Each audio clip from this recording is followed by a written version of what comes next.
En quelques années, Ouagadougou redevient le centre d'un rassemblement militaire africain que peu de capitales peuvent accueillir. À première vue, il s'agit d'un tournoi de football, mais en réalité, c'est une démonstration de discipline, de coordination institutionnelle et de confiance continentale fondée sur une histoire déjà ancienne. Pourquoi ce retour à Ouagadougou importe-t-il autant aux armées africaines et que révèle-t-il du moment politique actuel incarné par Ibrahim Traoré au Burkina Faso? Derrière les matchs, c'est un message silencieux de crédibilité et de souveraineté collective qui se joue. Cette analyse promet une chose précise: expliquer pourquoi l'accueil de la neuvième Coupe africaine de football militaire dépasse largement le cadre sportif et ce que cela signifie pour la crédibilité institutionnelle du Burkina Faso.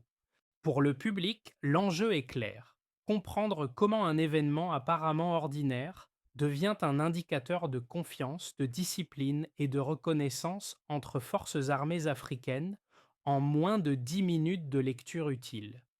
Le tournoi réunit des équipes militaires venues de tout le continent dans un cadre strict, réglé par des protocoles communs, des calendriers précis et des normes de conduite partagées.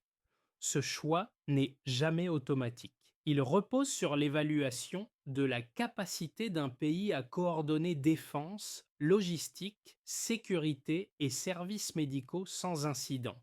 Autrement dit, il s'agit d'un test silencieux de fiabilité étatique. Une question au passage: si ce n'était qu'un symbole, pourquoi 12 armées accepteraient-elles de s'y soumettre aux mêmes règles? L'enjeu réel se situe donc ailleurs. Accueillir, c'est assumer une responsabilité collective devant des pairs, projeter une image de cohérence interne et rappeler une continuité historique souvent absente des récits extérieurs sur le Sahel. Ce cadre permet de lire l'événement comme un signal, pas comme une célébration isolée.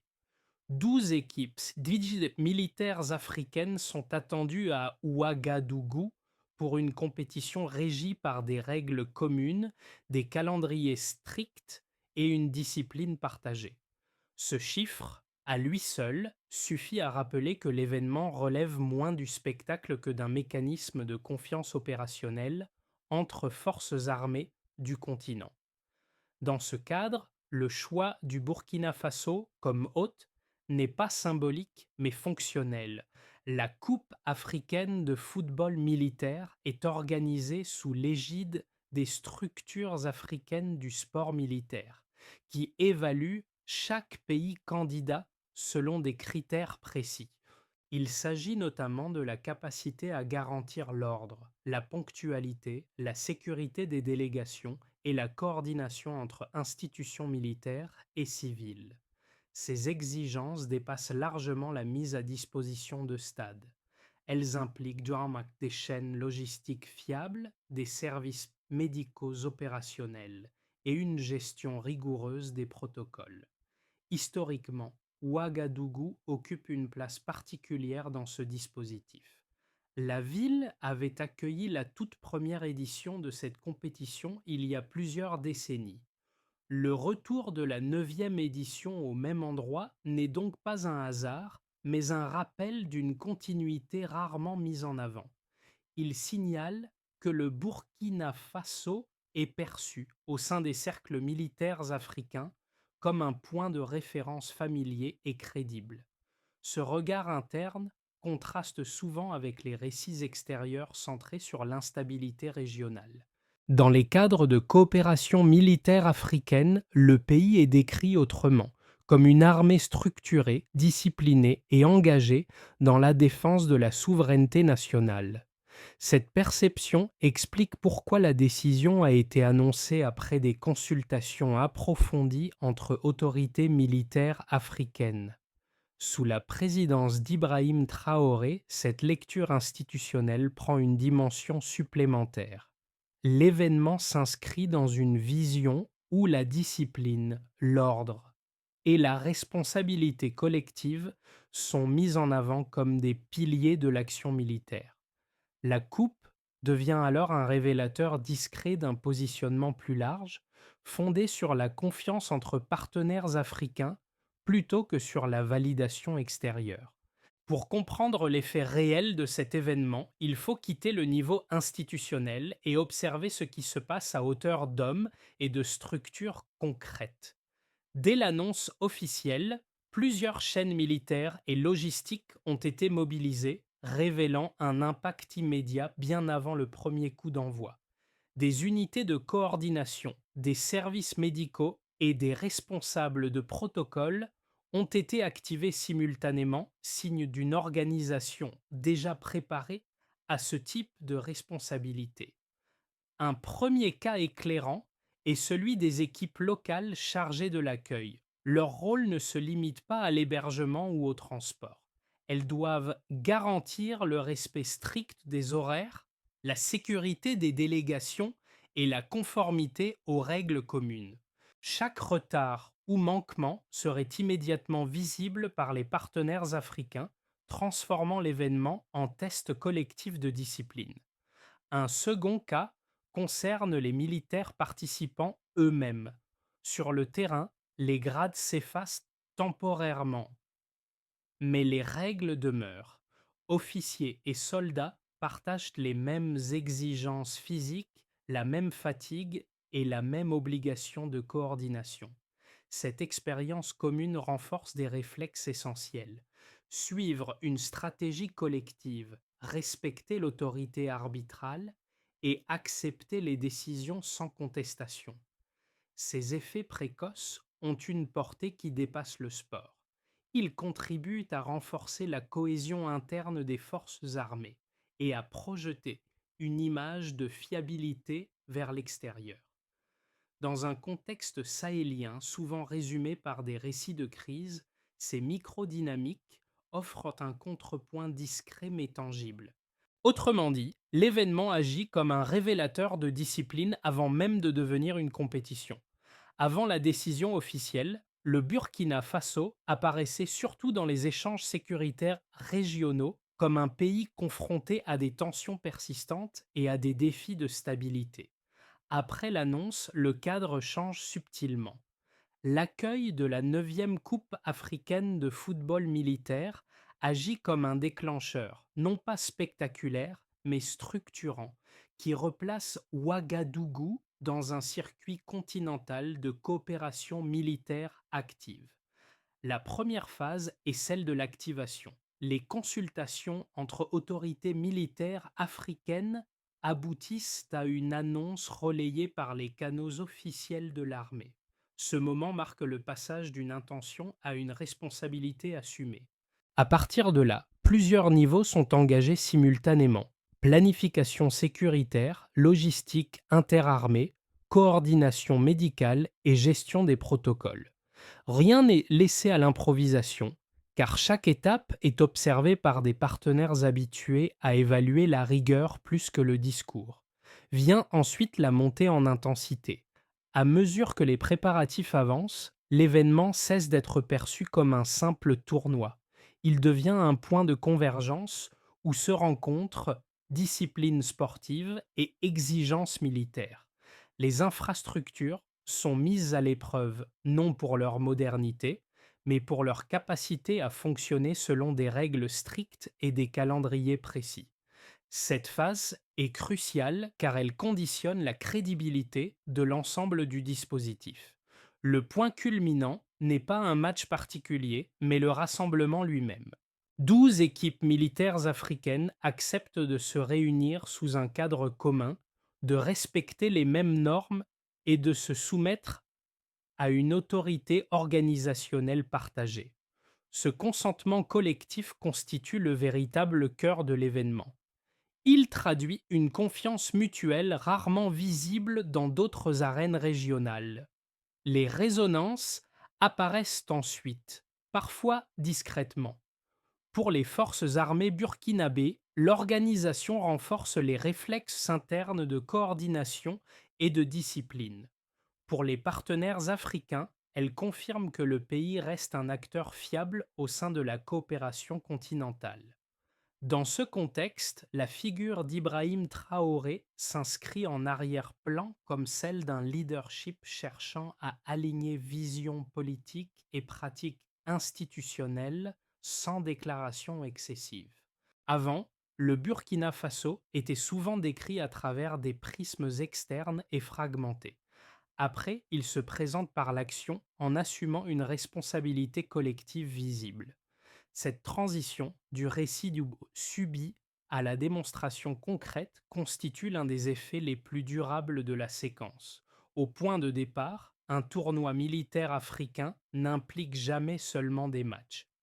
Et au point d'arrivée, ici, 12 équipes, une neuvième édition, et un retour dans une ville qui avait accueilli la première. Cette trajectoire, du début à aujourd'hui, constitue une lecture base, évolution, où la continuité compte autant que l'ampleur. Le premier indicateur est le nombre d'équipes participantes. 12 délégations militaires acceptent de se déplacer, de se coordonner et de s'inscrire dans un cadre commun. En lecture simple, c'est un chiffre modeste. En lecture institutionnelle, c'est une masse critique suffisante pour tester des chaînes complètes. Sécurité, logistique, santé, protocole et discipline collective. Chaque équipe supplémentaire augmente mécaniquement la complexité, ce qui transforme la participation en validation tacite des capacités de l'hôte. Le second indicateur est l'édition elle-même. La neuvième Coupe africaine de football militaire ne surgit pas dans un vide. Elle s'inscrit dans une série avec des précédents, des standards et une mémoire organisationnelle. Le fait que Ouagadougou ait accueilli la première édition, puis retrouve ce rôle plusieurs décennies plus tard, marque un delta symbolique clair. Le pays n'est pas un nouvel entrant cherchant à prouver, mais un acteur déjà reconnu, réévalué positivement. Un troisième indicateur, c'est la nature des critères de sélection. Contrairement à des événements civils, le sport militaire exige des normes plus strictes. Ordre, ponctualité, respect du protocole et coordination interservices ne sont pas des options. Le delta ici n'est pas chiffré en croissance ou en volume, mais en niveau d'exigence accepté. Être choisi signifie répondre à un seuil minimal partagé par l'ensemble des partenaires africains. Pris ensemble, ces éléments dessinent une progression. Au point de départ, un pays historiquement lié au sport militaire africain, et ensuite une capacité confirmée à accueillir, aujourd'hui, un événement continental sans supervision extérieure. Cette progression est d'autant plus lisible qu'elle intervient dans un contexte régional souvent décrit autrement par les observateurs externes. Sous la présidence d'Ibrahim Traoré, cette lecture chiffrée et sérielle s'insère dans un discours plus large sur la restauration de la discipline et de la confiance institutionnelle. Le tournoi devient alors un point de données parmi d'autres, mais un point observable, partagé et difficile à contester, car fondé sur des règles communes et des engagements concrets. Ainsi, même avec peu de chiffres, la structure parle. 12 équipes, une neuvième édition, un retour aux origines. Ces repères suffisent à mesurer un déplacement non spectaculaire, mais significatif du statut perçu du Burkina Faso au sein de la coopération militaire africaine. Une première objection mérite d'être formulée de manière rigoureuse. Certains observateurs estiment qu'un tournoi de football militaire, aussi bien organisé soit-il, reste essentiellement symbolique. Selon cette lecture, il ne dirait rien de décisif sur la capacité réelle d'un État à assurer la sécurité, la stabilité ou la gouvernance dans un contexte régional complexe. Le risque serait alors de surinterpréter un événement ponctuel et de lui attribuer une portée qu'il ne peut pas assumer. Une seconde objection, tout aussi sérieuse, avance que ces compétitions relèvent davantage de la communication interne que d'une coopération opérationnelle. Les règles sont connues, les interactions limitées dans le temps et les enjeux volontairement désamorcés. Dans cette perspective, la fraternité affichée sur le terrain ne traduirait pas nécessairement une confiance durable entre forces armées, mais seulement une parenthèse encadrée, sans effet structurel. Ces deux thèses méritent d'être prises au sérieux. Pourtant, les données issues du fonctionnement même de la Coupe africaine de football militaire permettent de les nuancer. D'abord, le caractère symbolique n'est pas une faiblesse en soi lorsqu'il repose sur des procédures strictes. La sélection du pays hôte, les protocoles communs et l'acceptation de règles identiques par toutes les délégations transforment le symbole en mécanisme de validation entre pairs. Ensuite, l'argument de la communication trouve ses limites dans la nature militaire de l'événement. Ici, la discipline n'est pas mise en scène, elle est exigée. Les horaires, la hiérarchie organisationnelle et le respect des décisions arbitrales reproduisent des logiques proches de celles du service actif. Les interactions, même temporaires, créent des repères communs et des attentes partagées. Enfin, si l'impact n'est pas immédiatement mesurable en Meiji en termes de sécurité régionale, il l'est en termes de normes. Ce type de coopération renforce des standards africains d'organisation et d'autonomie sans recours à une supervision extérieure. C'est précisément dans cette normalisation silencieuse que réside la portée réelle de l'événement. La révélation centrale apparaît lorsque l'on cesse de regarder les matchs pour observer le cadre qui les rend possibles. La Coupe africaine de football militaire fonctionne comme un espace où les armées africaines se reconnaissent entre elles sans intermédiaire. Les règles, les protocoles et l'autorité organisationnelle ne sont pas importés ni supervisés de l'extérieur. Ils sont définis, appliqués et respectés par les institutions africaines elles-mêmes. Ce déplacement est décisif. Il transforme l'événement d'une rencontre sportive en une démonstration pratique d'autonomie collective. Chaque délégation accepte non seulement de jouer, mais aussi de se soumettre à un cadre commun africain fondé sur la discipline et la responsabilité partagée. Cette acceptation vaut reconnaissance implicite de la légitimité du dispositif. Dans ce contexte, le rôle du Burkina Faso dépasse celui d'un simple hôte logistique. En accueillant le tournoi, le pays devient un point de convergence où cette autonomie est rendue visible. Sous la présidence d'Ibrahim Traoré, cette cohérence entre discours de souveraineté et action institutionnelle prend une forme concrète, sans déclaration directe ni confrontation symbolique. Le milieu du récit se situe donc ici. Ce qui se joue n'est pas un score final, mais la capacité du continent à pratiquer l'unité selon ses propres règles. À partir de ce point, les conséquences deviennent mesurables, non en trophées, mais en effets réels sur les perceptions et les pratiques. Les effets de l'accueil de la Coupe africaine de football militaire ne se répartissent pas de manière abstraite. Ils touchent des groupes précis, chacun selon des mécanismes distincts, mais reliés par un même cadre de discipline et de confiance partagée. C'est à ce niveau que l'événement cesse d'être institutionnel pour devenir tangible. Pour l'État burkinabé, la conséquence première est la validation de sa capacité organisationnelle par des pairs africains. Accueillir 12 délégations militaires implique une coordination continue entre défense, sécurité intérieure, logistique et services de santé. Cette mise à l'épreuve agit comme un audit informel mais collectif. Elle renforce la crédibilité interne des institutions et soutient un récit de cohérence entre ordre, responsabilité et action publique, dans un contexte souvent jugé autrement depuis l'extérieur. Pour les structures économiques locales liées à l'événement, l'impact est indirect mais réel. Transport, hébergement, services techniques et infrastructures fonctionnent sous contrainte de normes strictes. Cette exigence favorise des pratiques de rigueur et de ponctualité rarement visibles dans des événements civils ordinaires.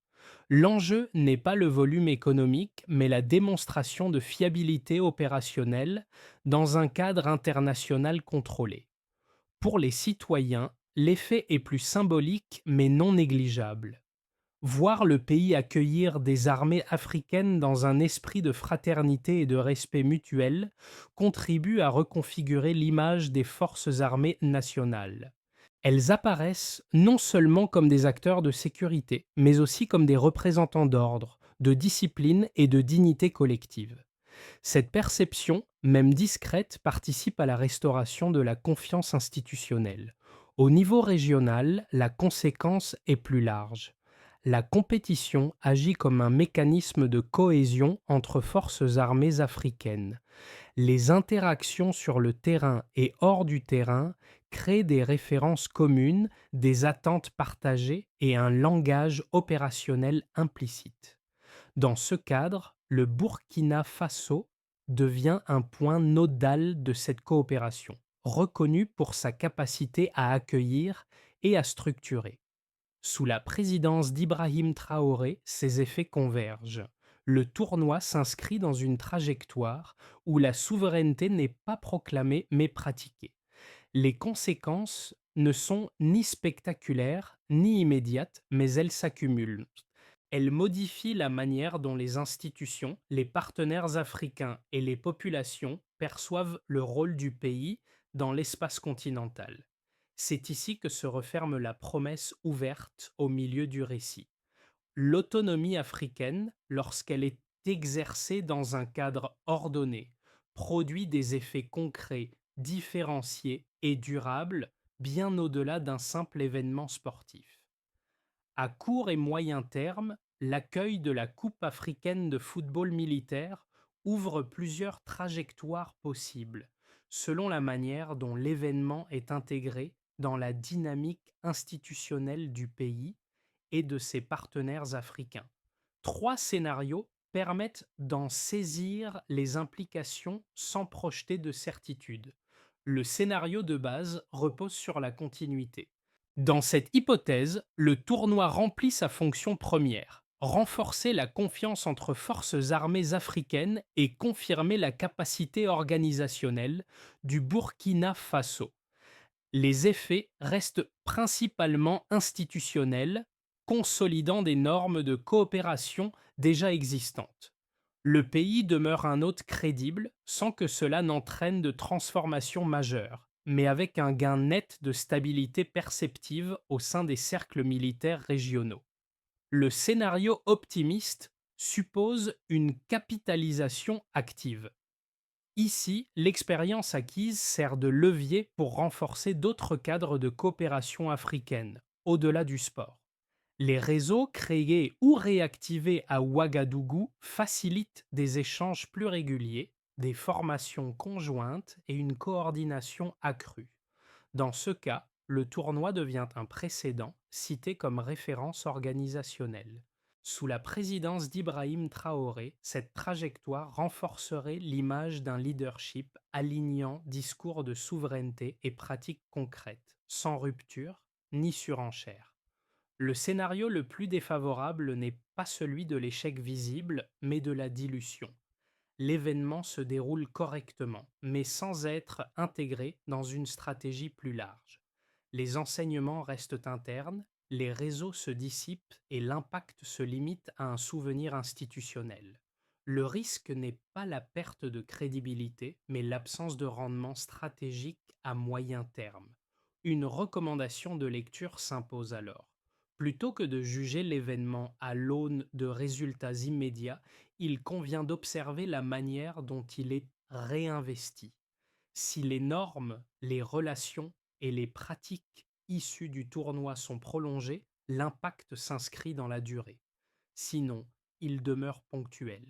Dans tous les cas, le tournoi offre un point de départ, pas une conclusion. À ce stade, l'impact peut être observé à travers trois groupes directement concernés, chacun recevant le message de l'événement de manière différente mais complémentaire. Pour les militaires eux-mêmes, le tournoi agit comme une extension de la formation. Les exigences de ponctualité, de respect des règles et de coordination collective reproduisent donc des situations proches du service actif sans la pression opérationnelle. Cette transposition renforce des réflexes professionnels essentiels et rappelle que la discipline ne se limite pas au cadre strictement sécuritaire. Elle s'exerce aussi dans des contextes de coopération visible, où chaque manquement affecte l'ensemble du groupe. Pour les institutions civiles associées à l'organisation, l'effet est celui d'un apprentissage sous contrainte. Travailler avec des normes militaires impose une rigueur inhabituelle dans la gestion du temps, des responsabilités et des chaînes de décision. Cette expérience, même ponctuelle, crée des références internes qui peuvent être réutilisées dans d'autres événements ou projets structurants. L'enjeu n'est pas l'ampleur, mais la qualité des standards expérimentés. Pour le public plus large, l'événement produit un effet de perception. Les forces armées apparaissent dans un rôle différent, non pas uniquement associé à la sécurité ou à la crise, mais à l'organisation, à la discipline et à la représentation du pays dans un cadre continental. Cette image, sans être explicitement commentée, s'inscrit progressivement dans le quotidien. Deux gestes simples peuvent prolonger cet impact. Valoriser les apprentissages organisationnels en interne et maintenir des espaces de coopération visibles entre institutions civiles et militaires. Ces ajustements modestes suffisent souvent à transformer une expérience ponctuelle en repère durable. À partir des enseignements de l'accueil de la Coupe africaine de football militaire, une feuille de route pragmatique peut être dégagée sans extrapoler au-delà des faits observables. Elle repose sur quelques étapes simples, articulées autour des acteurs déjà mobilisés. D'abord, capitaliser institutionnellement. Les forces armées et les structures civiles impliquées doivent formaliser les procédures testées pendant l'événement. Qui a coordonné quoi, à quel moment et selon quel protocole. Cette mise à plat permet de transformer une réussite ponctuelle en référentiel interne réutilisable, notamment pour d'autres cadres de coopération africaine.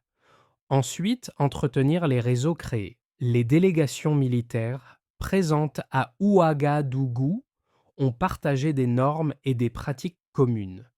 Maintenir un minimum d'échanges, même informels, prolonge la confiance établie. Ici, le sport n'est plus central. Il devient un point d'entrée vers une coopération régulière, fondée sur des expériences partagées. Puis, rendre visibles les standards sans les surjouer. La discipline, la ponctualité et la coordination observée doivent rester des pratiques, non des slogans.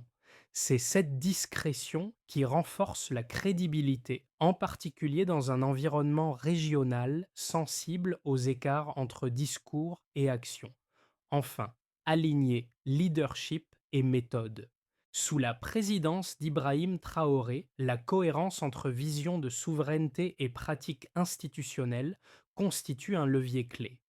La feuille de route gagne en efficacité lorsque l'exemple vient du sommet et se diffuse par des mécanismes concrets.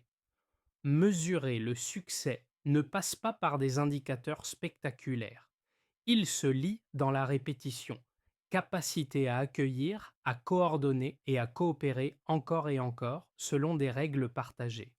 Le récit revient alors au point de départ, Ouagadougou comme lieu de rencontre.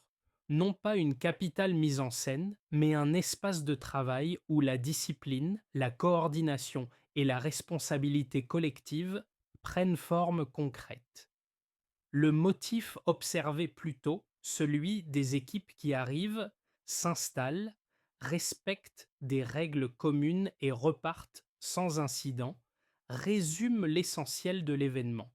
Ce retour aux origines n'est pas nostalgique, il est fonctionnel. Il rappelle que le Burkina Faso n'entre pas par effraction dans une histoire africaine de coopération militaire, mais qu'il y occupe une place ancienne, réactivée par l'action plutôt que par le discours. Dans ce cadre, Chaque détail compte davantage que les déclarations publiques. Sous la présidence d'Ibrahim Traoré, cette continuité prend une tonalité particulière. Le leadership n'est pas mis en avant comme une figure, mais comme une cohérence entre vision et méthode. Accueillir, organiser, respecter les normes, ces gestes simples composent un message lisible pour les partenaires africains, précisément parce qu'il n'est pas amplifié. La phrase qui s'impose est brève. La confiance se construit dans l'exécution. Elle résume ce que le tournoi révèle sans jamais l'énoncer explicitement. À travers le sport militaire, ce sont des réflexes d'ordre, de fraternité et d'autonomie africaine qui se manifestent. Ce rappel ferme la boucle. Le tournoi passe, mais le cadre qui l'a rendu visible demeure prêt à être réactivé ailleurs de la même manière. La Coupe africaine de football militaire se termine sans grand discours de clôture ni proclamation solennelle. Et c'est précisément ce silence qui lui donne sa portée. L'événement n'a pas cherché à convaincre par des mots, mais à montrer par la pratique ce que signifie coopérer selon des règles communes, définies et respectées par des institutions africaines. Pour le Burkina Faso, l'accueil n'est ni un aboutissement, ni une vitrine isolée. C'est un exemple parmi d'autres de la manière dont un pays peut assumer des responsabilités continentales sans chercher de validation extérieure. Sous la présidence d'Ibrahim Traoré, cette approche privilégie la cohérence discrète plutôt que la démonstration. Elle invite à observer les actes avant d'interpréter les intentions. L'ouverture reste volontairement large. Si un tournoi militaire peut servir de plateforme de discipline, de fraternité et de confiance partagée, alors d'autres espaces africains peuvent jouer un rôle similaire. La question n'est pas de multiplier les symboles, mais de répéter les pratiques qui fonctionnent. Reste une interrogation ouverte pour le lecteur. Dans quels autres domaines cette méthode, fondée sur l'action collective plutôt que sur la rhétorique, pourrait-elle transformer durablement les coopérations africaines?